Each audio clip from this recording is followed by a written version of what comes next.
भले धुआं हो जाई।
पाँच के चल जइहे नाच के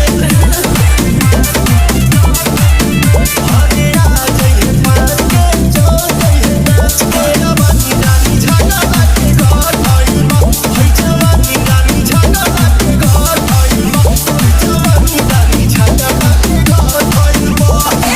जी कहां तेरी तंग रही सच सच हमरा से कही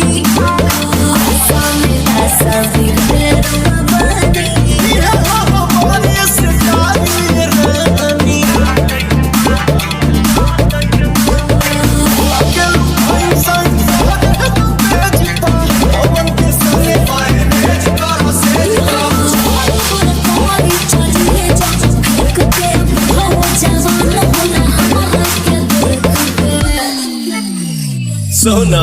कहा दिन से अमित के बदली न चाहवा गोरी बिट्टी पवन के माना सलाहवा गोरी झूठा झूठे ये हो जान गोरी तू सक हो हमारा तो नहीं अब तोहरे बहार